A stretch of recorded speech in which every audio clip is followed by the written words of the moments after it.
When RA0's third season resumed from its break, we were introduced to 6 arenas that contain the city conflict: the assaults on the 4 towers, the run-in between Otto, Felt, and Lai, and the government building that Coppola has infiltrated, which gave us our first cliffhanger. That's a lot of ways to divide our attention, so the following episode pares those arenas down to 3, with one receiving the lion's share of the runtime. I'm quite relieved of the choice, as it allows for more complexity within each conflict and gives key scenes some room to breathe. Hopefully that trend continues. Today's conflicts have a bit of a theme, each involving something close to one participant's heart. We'll tackle them in order of their relative length, ending with how I think Subaru finally deduced the result that is promised in the title, the plan to conquer greed. One quick note, starting with this video, I'll begin including information from the Season 3 shorts, as the banner down here indicates. Some community members volunteered their time to make legal subtitled versions, and you can find those links in the description. Today we'll include things from the 5th short, so check it out first if you haven't. Now, on to the first conflict. The arena with the shortest screen time last episode also gets the shortest this time, so we'll start there. Our cliffhanger is resolved into an even more painful cliffhanger, as Anastasia demonstrates again her capacity for an effective scheme. That's a nice quality in an ally, but since we know she is hiding something from the rest, this prowess might instead give us mixed feelings. She even uses magic, and whether it's her own or some kind of lent spirit from Julius, it's still a surprise, as she's shown every sign of being a non-combatant in the story to this point. In fact, she repeatedly emphasizes her status and identity as a merchant. While it's often something she does to justify her actions or explain why she is outwitting someone, it may also be a tactic that invites others to underestimate her. Another advantage. Thus have they set a trap for Coppola, as Anastasia is confident she will come to admire her handiwork in Cruz, but Felis has his own goal. This is his matter of the heart. He actually is a non-combatant, and also plays that for advantage, presenting a helpless resistance to Coppola and risking his life in a slim hope to help his lady. He really is the best. Coppola's broadcasts made it plain she loves to talk, and the gamble here is that maybe she's the type to do a little villainous monologuing once she's confident that victory is hers. And it probably would have worked if Coppola actually knew how to heal a body that's given in to dragon blood. Disappointing for Cruz's case, but enlightening for the rest of us, as we learn Coppola wants to be cured herself. In my mind, I feel like this revelation suggests a certain timeline. Emirata Lugunica, the royal from 50 years ago, must have had a mishap with dragon's blood.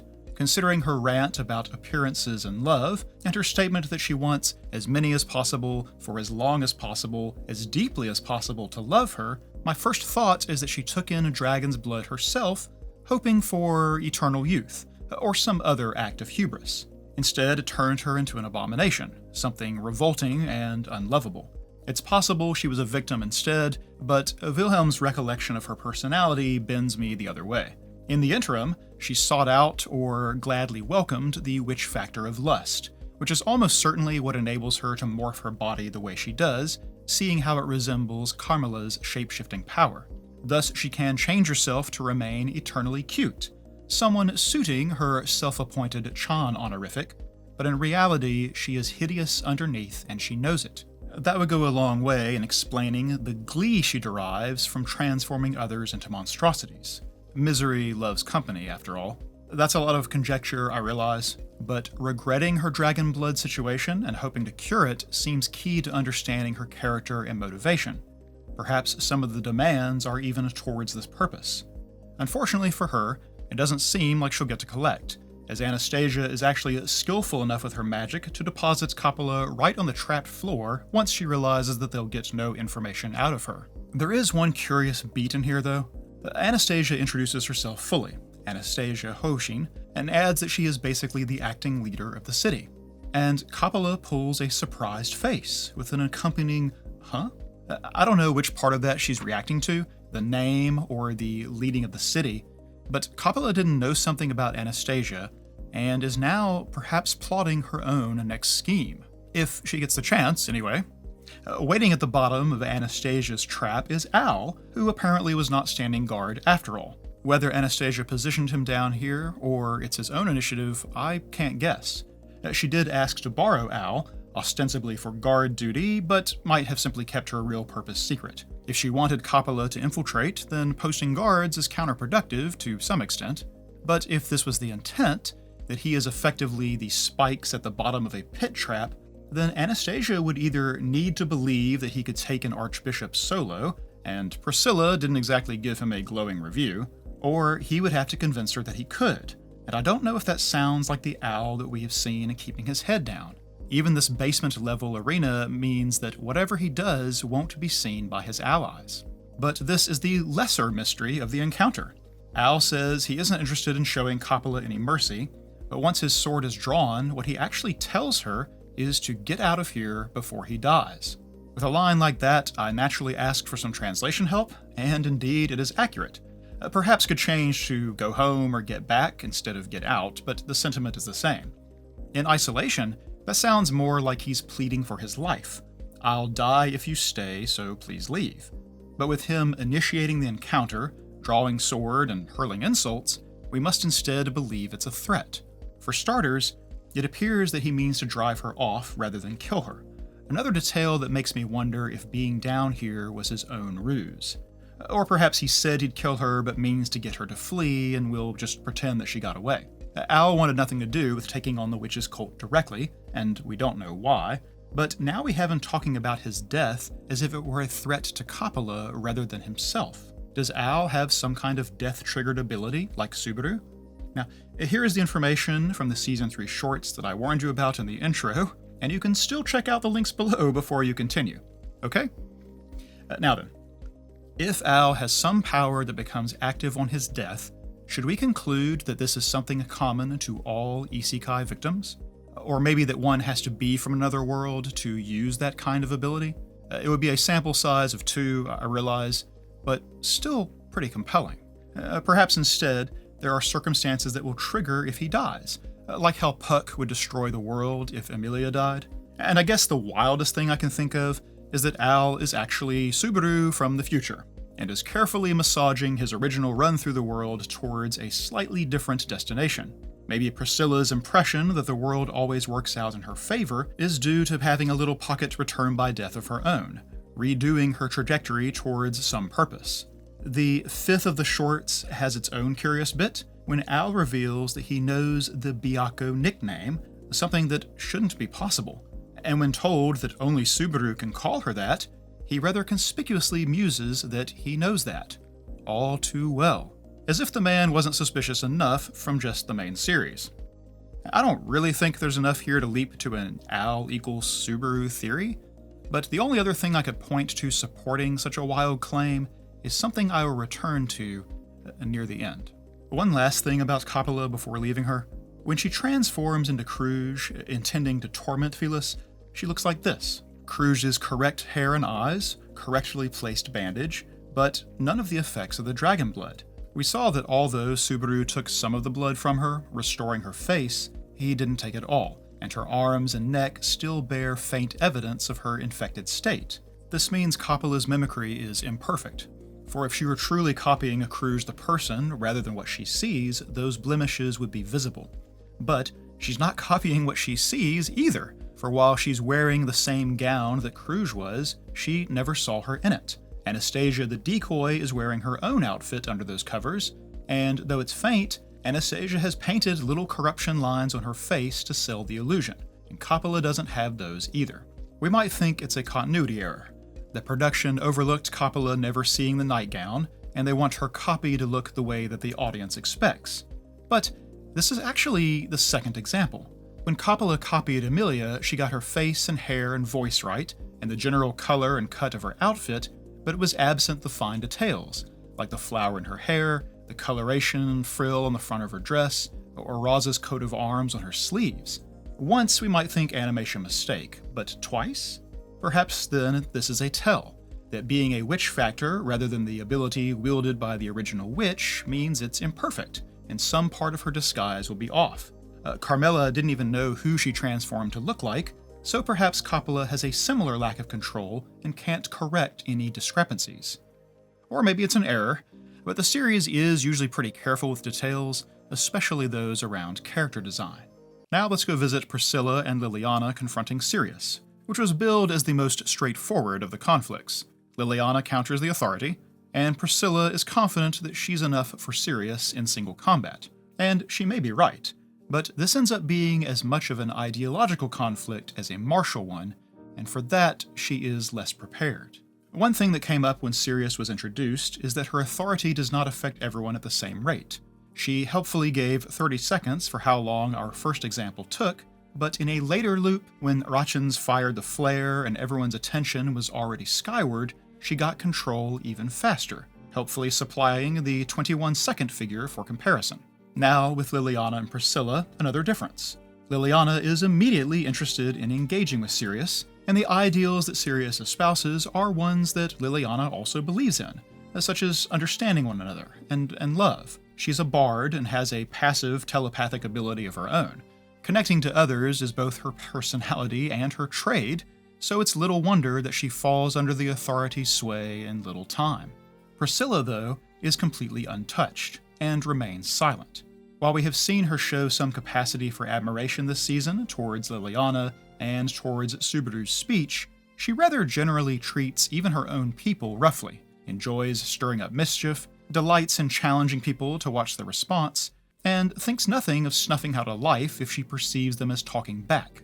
All of that in aggregate sounds like someone who thinks of others as mere toys or accessories, not as peers. She's prickly, confrontational, and quick to insults, which makes others keep her at arm's length. So, basically, she is Liliana's opposite. She doesn't connect to other people at all, and that likely explains why the Authority of Wrath can find no purchase. To break Liliana's spell, she gives her what is physically a passionate kiss, but there is no actual romantic affection behind it, and I dare say Priscilla is well aware of how to wield her sexuality as a tool without ever getting her heart involved. Luckily, bards in all settings are horny, apparently, and so Liliana's desire overrides her ideological enthusiasm, and she wants instead to connect to Priscilla. But there is no connection there, and so she is cut off.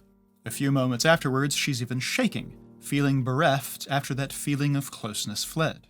Fortunately, Sirius went for the tactic they expected, and Liliana gets something else she can try to connect to: the crowd of townfolk under Sirius's spell. I rather appreciate the touch in having Priscilla's fiery barrier not just keep them at bay, but form an ad hoc stage for Liliana to perform upon, complete with theatrical lighting and a clear separation between artist and audience. Priscilla versus Sirius convinces in earnest, but like I said, there is also an ideological conflict.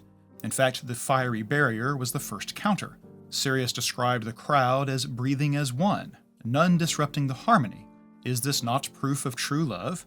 And then she suggests they will now be enveloped in love themselves, signaling the crowd to rush them. But Priscilla triumphantly points out that they don't cross the fire, that apparently they aren't willing to risk their lives to serve as evidence of love. Sirius, though, is inspired by the challenge she believes Priscilla represents, calling it the new trial set before her. She'll later wonder what could have caused Priscilla's heart to become so tightly closed, and Priscilla does not deign to share. Sirius asks if she's under the mistaken impression that showing no weakness is the way to be strong. There are heights you can only reach by connecting with and growing closer to others, after all. And honestly, I agree with Sirius on both points. Hiding weakness is not strength. In fact, the need to hide it at all proves that it's a vulnerability. And indeed, no man is an island. Priscilla could probably have a far larger and far less eccentric retinue if she treated her people the way, say, Cruz does. I mentioned Coppola's rant about love earlier, and she's kind of a similar case, as I do agree that there is a component to romantic love that is affected by physical attraction almost all the time. The archbishops take these things to psychotic extremes, but there's a nugget of sound truth in there that makes their methods and torments that much more effective. In Sirius's case, she has something else up her sleeve to make her point, and next mentions Iris and the Thorn King. Her expression shows a mischievous confidence that this reference will hit home, and Priscilla's expression confirms it has. That troubled lip bite says that this, at last, is something she cares about. When we return to the scene, Liliana is repeating the words back, Iris and the Thorn King, and in context, I think this must be some kind of story or song that she recognizes. Sirius adds other names, which sounds like they could be other tales, or maybe they are alternate titles for the same one. Priscilla must have some connection to these stories or the people they are about, going by her uncharacteristic manner. Let's just focus on the first name or story, Iris and the Thorn King. That sounds like a tragic romance, doesn't it? A girl's name paired with a king, but a flower name paired with the descriptive thorn, a classic flower defense. And not just any flower name, but Iris. Priscilla's name is a flower name, Gladiolus Priscilla, which is a flower in the iris family. The Priscilla part designates a particular variation of the gladiolus that is tricolored, yellow, pink, and white. Our Priscilla's hair is yellow, and that's also the tertiary accent color in her outfits. And while she favors red over pink, she is consistently in reddish hues. But her own third color is black, the opposite of white. She's thus more of a dark version of the same tricolor pattern. Oh, and the gladiolus flower? Its common name is the sword lily. I would be willing to wager that Priscilla is the titular Iris of that tale, and she was the one who went through the tragic romance, or at least some kind of trauma, and ever after, she has chosen to close her heart off to everyone else such that she could never be hurt that way again. And I largely believe it was something like that because of the behavior that I described earlier. Almost everything Priscilla does keeps other people at arm's length. She is creating that distance on purpose. It's a self-defense mechanism.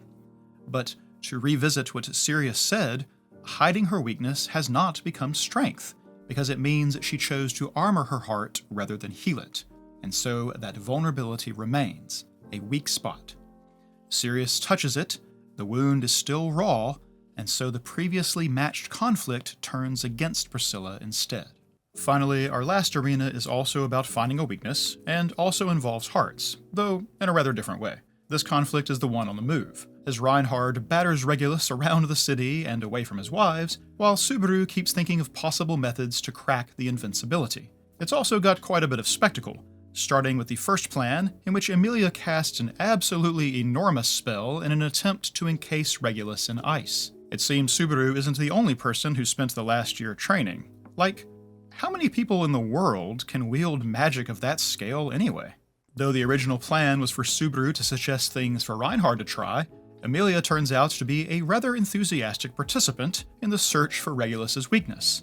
That whole kidnapping her and mistreating his wives routine has put Regulus into a rare position, someone that even Emilia can hate. It's something she feels so rarely that it takes her a moment to realize what the feeling is, and Subaru is shook to watch the fervor with which she rants at Regulus. So, of course, she's happy to try the plan dropping a city-sized icicle on his head, or the one attacking his head and groin, or the one smacking him in the face with a projectile when he tries to talk.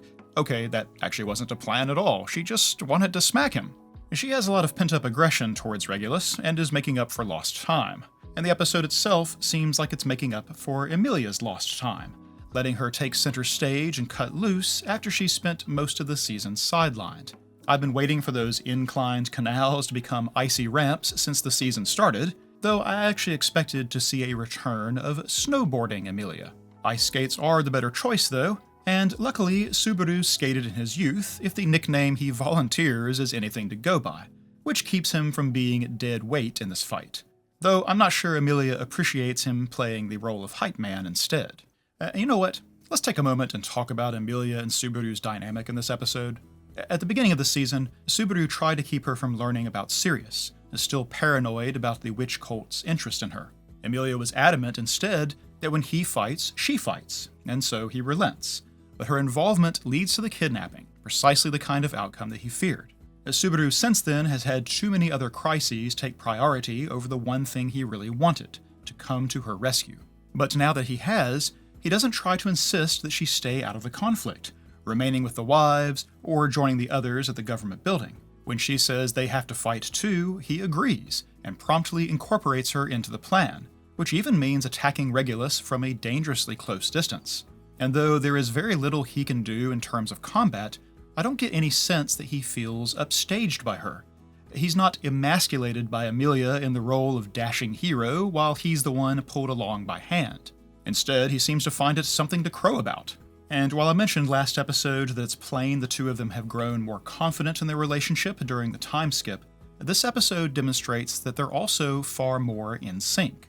A nice example is the end of the skating sequence when Subaru spots the bridge jutting into the frozen canal. He gets Emilia's attention, she looks back to see why, and then she turns around again to face Regulus and keep his attention on her, confident that Subaru is going to handle things. He puts on the brakes, hooks a lamp post with the trusty whip, and calls her again. She glances, understands what he's about, and dashes towards him for an embrace that will swing them both out of harm's way and leave Regulus careening unaware into the bridge. And hey, it means they get to take turns playing the hero pulling the other from danger. I must confess now that I was originally dubious about the trusty whip.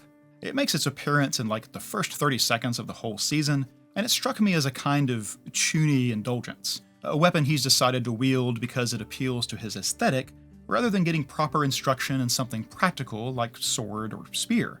Instead, it's proven a perfect choice. He's never going to be the person who wins a fight because he's stronger. It's one of the most reliable ways that the series bucks isekai conventions. Subaru wins by leveraging and aiding the strength of others, through adaptability and flexibility. His role isn't to stand toe-to-toe with someone like Kurgan, like Ricardo can.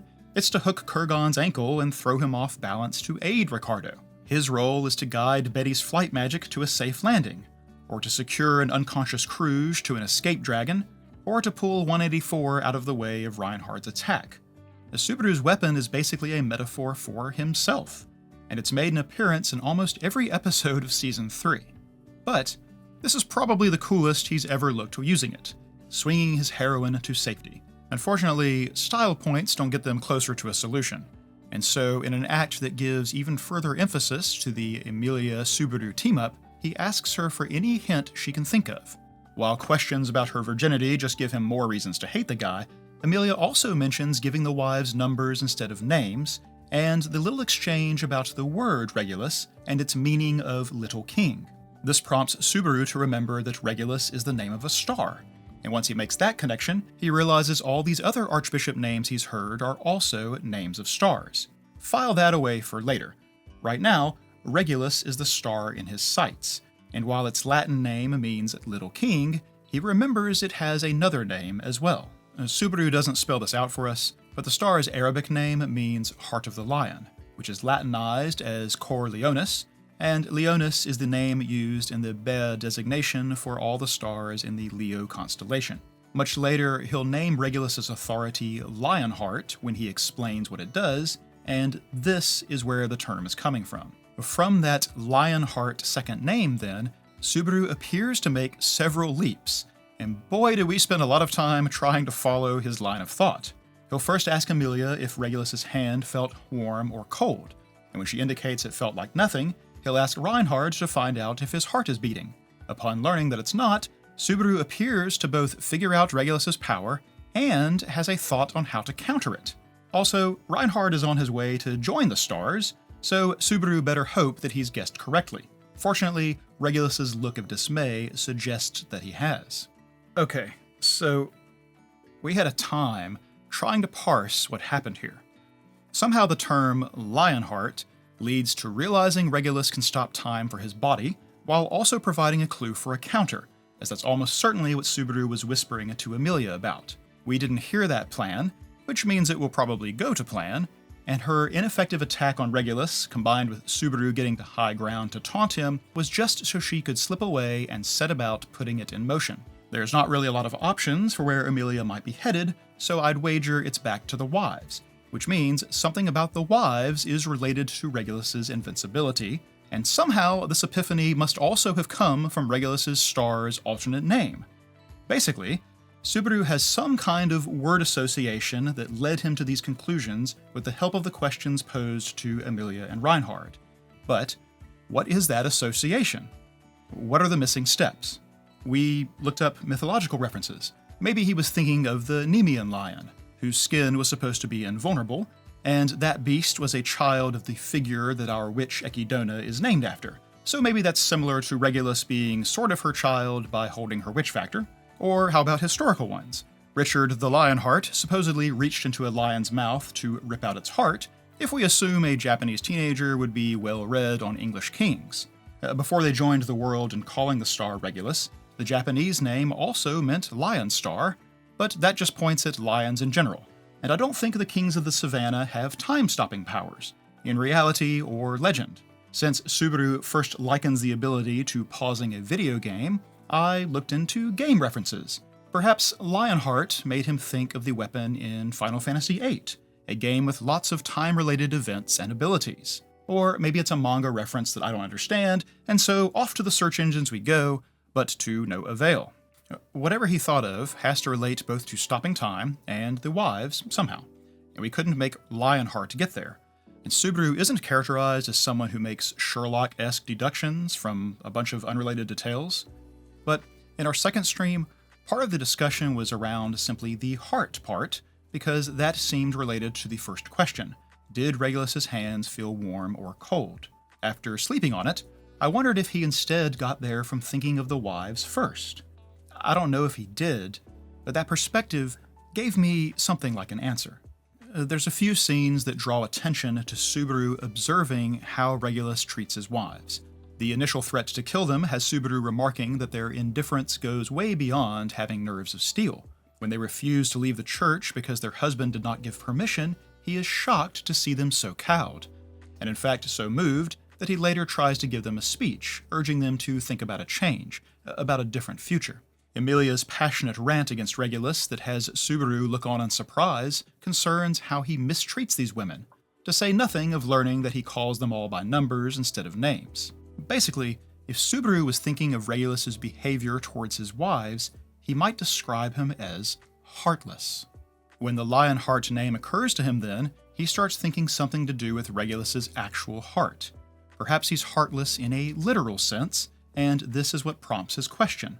Was the hand that held her by the neck warm or cold? And I think he's expecting her to say it was cold, as he's imagining that Regulus might be something like a lich, that his heart is somewhere else, functioning like a phylactery, and he is invulnerable so long as the heart is safe. But she says it wasn't warm or cold, but instead was like being touched by something made of nothing.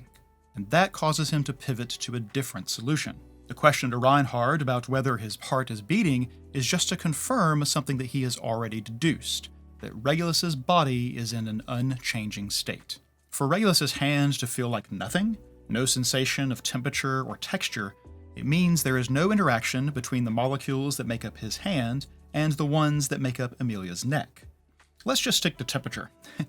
When something feels cold, what we are actually sensing is a transfer of the kinetic energy in our skin to the object we are touching, and how cold it feels depends on how quickly this exchange takes place.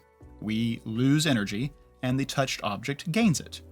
For something that feels hot, the process is reversed. The object transfers energy to us. For Regulus's hand to feel like it has no temperature at all, it means there is no energy transfer in either direction. His hand cannot be interacted with because it is in a state of changelessness. I doubt many people in this world grasp physics well enough to even understand that explanation, never mind making such a deduction themselves. The mystery of Regulus's invincibility seems like it might have required an isekai person to figure out. But I think there's also a few other things that might have aided Subaru in making this leap. The first is simply that he has a time-related witch power of his own, a power that is kept secret. It may be that vanishingly few people suspect such abilities exist, giving Subaru another insight that others lack to go along with a basic grasp of physics. And in fact, there's another physics-related clue introduced in this episode, Regulus's manipulation of water into weapons. It appears he can extend this time-stopping power to other objects in a rather granular way, and it probably explains all of his tricks to this point, but the water is probably the easiest to understand. We see him lift a column of water out of the canal, and it strangely holds itself together, as though it were a great gelatinous mass. Regulus takes it to a high place, releases his power, and then the water crashes to the ground at great speed, seeming more like a volley of gunfire than falling rain. What's happening here can be described with a bit of physics and a bit of chemistry. First, the chemistry. By stopping the time for the water, Regulus also stops the affected water molecules from changing any of their properties. one of which is the hydrogen bonds between molecules that make them stick to one another. They undulate and shift as he holds the mass aloft, but it maintains its rough shape because each individual molecule remains attached to the others it had a bond with at the moment it was affected by his power. Next, the physics. Regulus may be stopping time from affecting the water, but he's not necessarily stopping any other force from acting on it, and that includes gravity.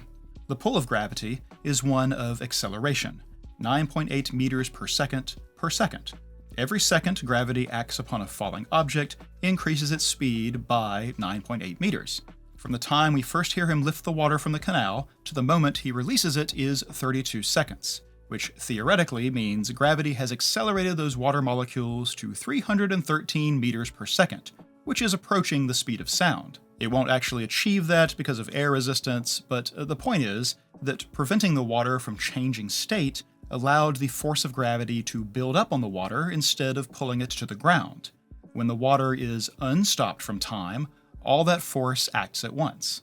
His barriers are probably a similar trick. He picks a small column of air molecules around himself and stops their time, which means they won't separate from one another or change any other property. That effectively creates an area inside that is cut off from being affected by any physical force, as said force can't transfer any of its energy past the time-stopped outer shell. I think this also means he shouldn't be able to hear or be heard while the barrier is up, unless maybe the column isn't very tall and part of the sound moves through the ground, touching his feet. Maybe they're just not being that particular. Last of all, I think the wives might also be a clue. Another reason that makes me suspect Subaru was thinking of them first.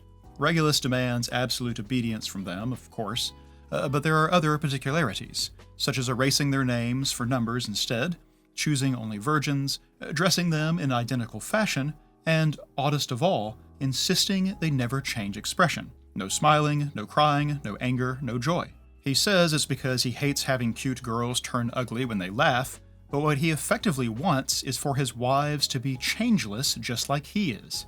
Killing everyone who knows their name and choosing virgins means that they have no other attachments to people besides him, and replacing their name with numbers and addressing them uniformly suppresses their personalities on top of the forbidden expressions, making it all the more likely they remain in their numb, obedient state.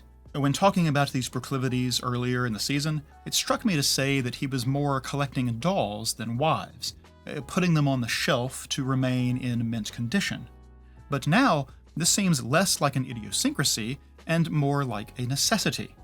I wager that Regulus's ability to make his body changeless is linked to having his wives remain changeless, and the other explanations he gives are smokescreen hiding the real purpose. It's possible, too, that he's a self-styled king and therefore needs changeless subjects, a role the wives fulfill. Or he's a self-styled lion and therefore needs a changeless harem, which they also fulfill. And though I know Subaru didn't get to hear Regulus's whole speech about no expressions, he took careful note of how stock still they all stood when their lives were threatened, betraying no emotion at all. If those observations helped him figure out Regulus's ability, then it makes perfect sense why he would also think of a counter at the same time.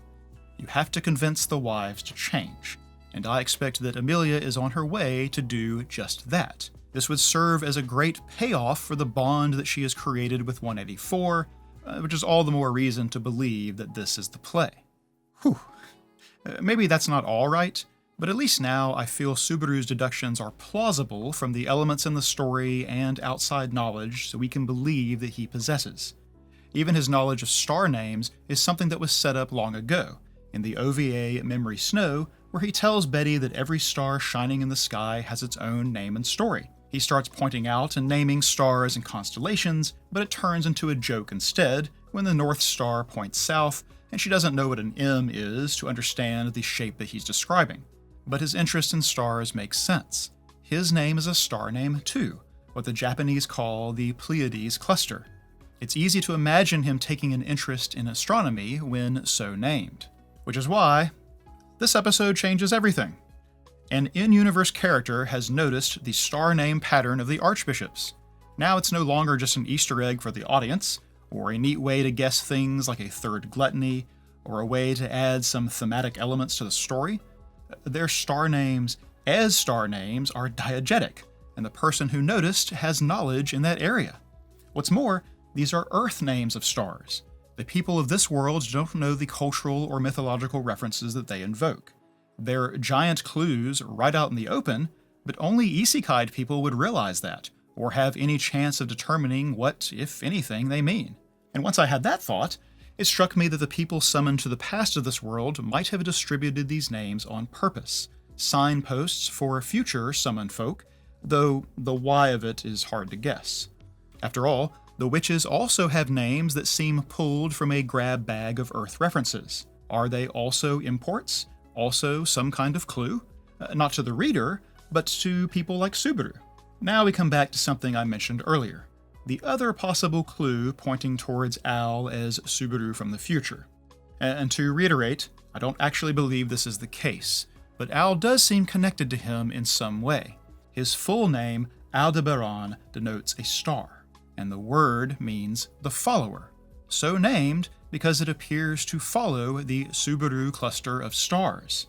Technically, Subaru was present when we learned this name, but I think was in no condition to pay much heed and wasn't thinking about star names at the time. But now that he is, and realizes they belong to the archbishops, what will happen if Subaru hears his full name again?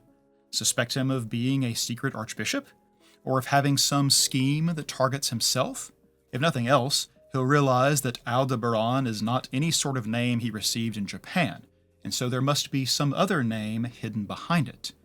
Subaru noticing the star names really does open up the narrative possibilities here.